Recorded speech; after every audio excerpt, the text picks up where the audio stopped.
crying little. Di awal film, kita akan diperkenalkan dengan seorang pria bernama Jack Sonwo yang saat ini sedang makan agar di lobi hotel. Diketahui Jack adalah seorang tangan kanan bos gangster yang sekarang ditugaskan untuk menjaga keamanan hotel milik bosnya. Tak lama dari itu, ada seorang pelayan datang menghampiri Jack. Di sini si pelayan mengatakan kalau ada masalah yang mungkin hanya bisa diselesaikan oleh Jack di ruangan VIP hotel. Mendengar hal itu, Jack pun langsung bergegas ke sana.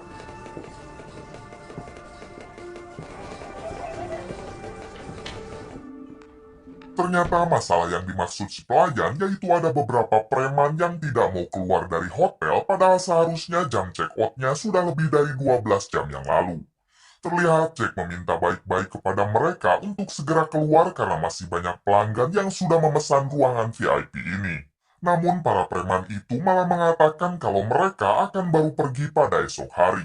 Jack yang tidak mungkin membiarkan hal itu terjadi, ia kembali memohon agar mereka mau segera pergi. Akan tetapi karena tidak digubris, Jack dan satu anak buah setianya terpaksa menghajar mereka.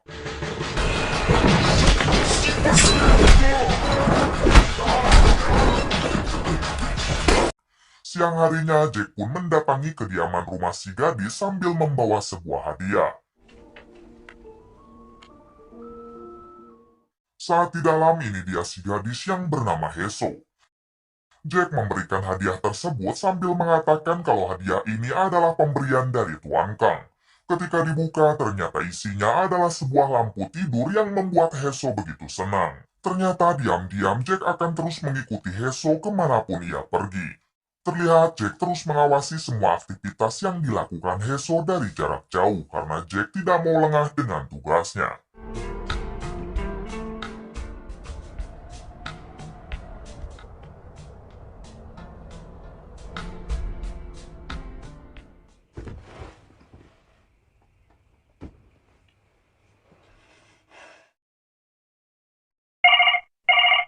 Keesokan harinya, Jack dikagetkan dengan suara telepon berdering. Saat diangkat, ternyata telepon itu dari Heso yang memintanya untuk segera bertemu.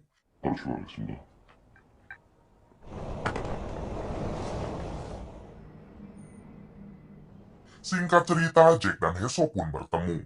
Terlihat mereka makan bersama sambil berbincang-bincang. Heso bertanya apakah Jack sudah mempunyai pacar. Jack menjawab kalau tidak ada satupun wanita yang cocok dengannya.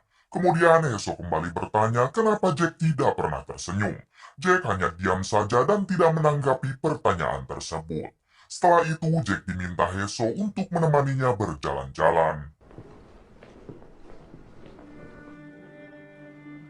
Sore harinya, Jack juga diminta Heso untuk melihatnya latihan biola. Saat Heso sedang bermain biola, tampak Jack begitu kagum kepada Heso karena sebenarnya wanita seperti Hesolah yang sangat diinginkan oleh Jack. Sesampainya di sana, ternyata orang yang sedang menunggu Jack tak lain adalah Baeko si ketua preman. Di sini Baeko menginginkan Jack untuk meminta maaf kepada dirinya karena Jack telah menghajar beberapa anak buah Baeko. Akan tetapi Jack yang merasa tidak bersalah, ia pun menolak meminta maaf lalu bergegas pergi lagi untuk menjemput Heso. Menginap di rumah Heso. Diam-diam Jack masuk ke dalam untuk melihatnya langsung. Jack dibuat kaget karena Heso dan si teman laki-lakinya tampak akan melakukan wahehe. Tanpa pikir panjang, Jack pun langsung menghajar si laki-laki tersebut.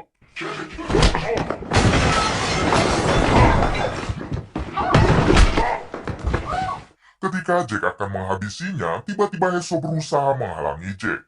Kemudian Jack pun berencana akan melaporkan kejadian ini kepada Tuan Kang. Namun karena Jack melihat Heso yang terus menangis dan ketakutan, pada akhirnya Jack tidak jadi menghubungi Tuan Kang. Jack sadar jika Tuan Kang tahu kejadian ini, dipastikan Tuan Kang akan menyuruhnya menghabisi si laki-laki bahkan termasuk Heso. Di sini Jack meminta mereka untuk tidak lagi bertemu dan segera memutuskan hubungan antara mereka sekarang juga. Apabila mereka masih nekat untuk bertemu, dipastikan Jack akan melaporkannya kepada Tuan Kang. Dikagetkan dengan segerombolan orang yang langsung menghajar Jack.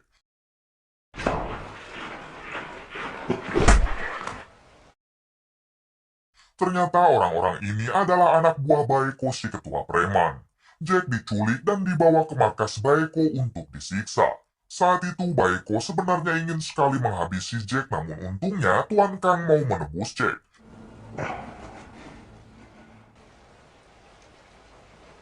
Hingga pada akhirnya Jack dibuang di pinggir jalan.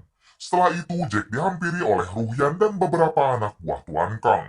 Tak lama Tuan Kang menghubungi Ruhyan dan memintanya memberikan ponsel itu kepada Jack. Di sini Tuan Kang bertanya kenapa Jack tidak melapor tentang kejadian Heso dengan si laki-laki. Artinya Tuan Kang sudah mengetahui semuanya.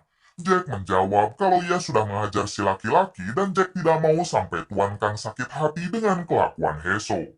Tuan Kang kembali bertanya apakah alasan Jack tidak mau melapor karena Jack sudah menyimpan rasa kepada Heso dan Jack takut kalau Heso akan diapa-apakan.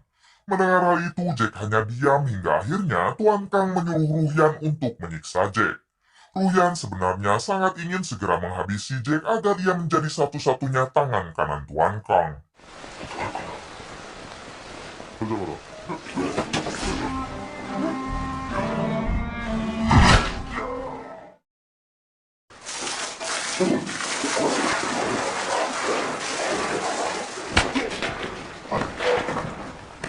Setelah Ruhyan merasa puas, ia pun membawa Jack ke sebuah gudang lalu menyuruhnya untuk menghubungi Tuan Kang.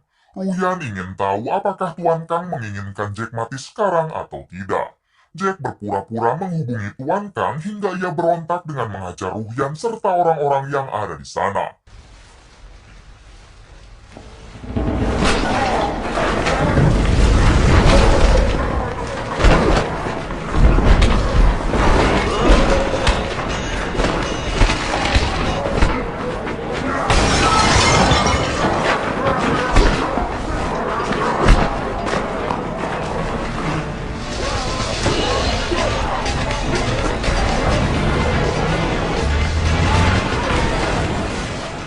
Hingga pada akhirnya Jack berhasil melarikan diri.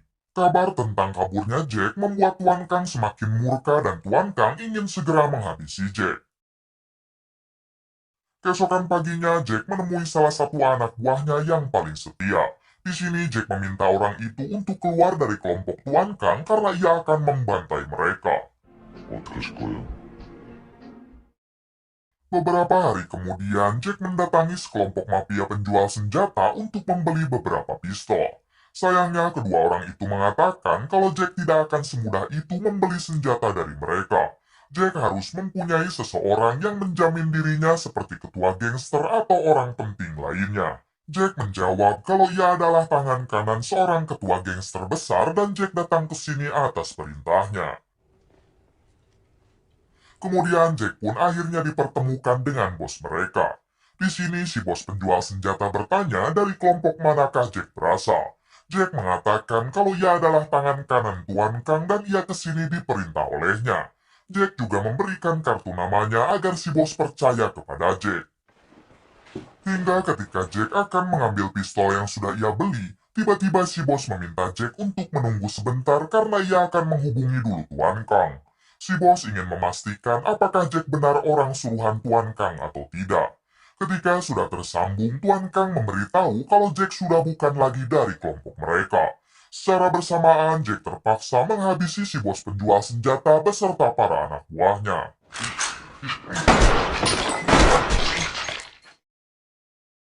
Tak lama setelah Jack pergi, datanglah seorang pria yang merupakan adik kandung dari si bos penjual senjata.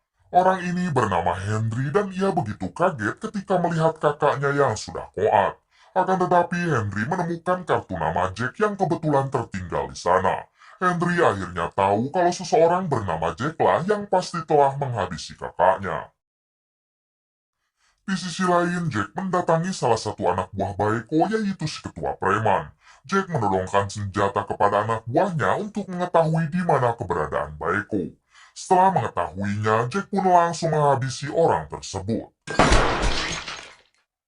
Kemudian Jack menghampiri Baeko yang kebetulan saat itu Baeko sedang sendirian.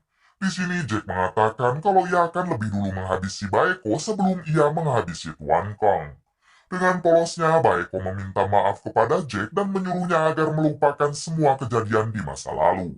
Namun ketika Jack lengah, Baeko mengambil pisau di dalam saku lalu kemudian Baeko tidak sedikit pun curiga kalau di dalam tas yang dibawa Jack adalah sebuah pistol. Jack pun mengeluarkan pistolnya lalu menghabisi Baeko.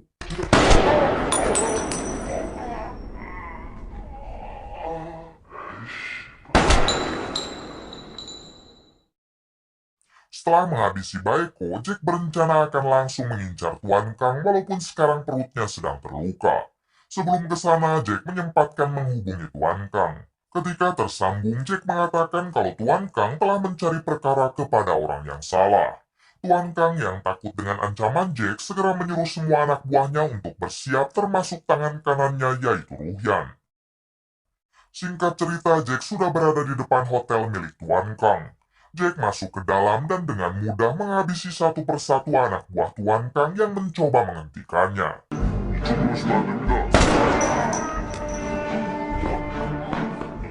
Kemudian Jack menghampiri Ruhyan.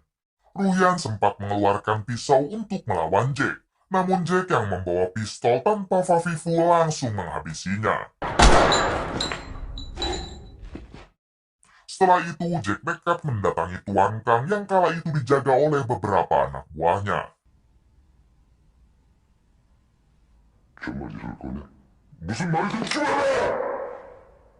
Satu anak buah Tuan Kang mencoba mendekat namun Jack langsung menembaknya sampai koat. Di sini Jack bertanya kenapa Tuan Kang tega melakukan semua ini kepada Jack. Padahal Jacklah yang selalu membereskan semua masalah Tuan Kang sampai kelompoknya besar seperti sekarang. Jack terus meluapkan kekecewaannya kepada Tuan Kang yang sudah membuangnya seperti binatang hanya karena masalah yang sepele. Kemudian Tuan Kang balik bertanya apakah Jack menyukai Heso. Jack menjawab walaupun ia menyukai Heso, tapi ia tidak pernah terfikir sedikit pun untuk menikungnya dari Tuan Kang. Jack juga mengatakan kalau dulu ia adalah anak buah Tuan Kang yang paling setia dan loyal, tapi tidak untuk sekarang.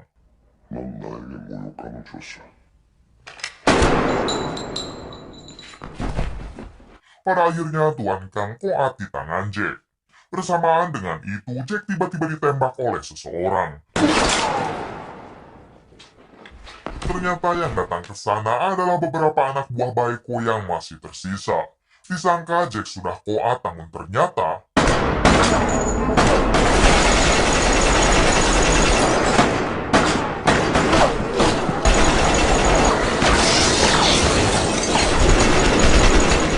satu persatu orang-orang di sana berhasil Jack habisi. Namun di suatu kesempatan Jack juga terkena tembakan oleh mereka. Tak lama muncullah Henry, adik dari si bos penjual senjata, lalu menghabisi orang-orang yang masih tersisa. Singkat cerita, Henry tinggal berhadapan dengan Jack yang sekarang sudah tidak berdaya. Di sini Jack sempat membayangkan Heso yang saat itu sedang bermain biola. Disitulah satu-satunya waktu yang mana Jack terlihat bisa tersenyum. Jack sebenarnya baru bisa merasakan kebahagiaan jika sedang bersama Heso. Kemudian Jack pun dihabisi oleh Henry.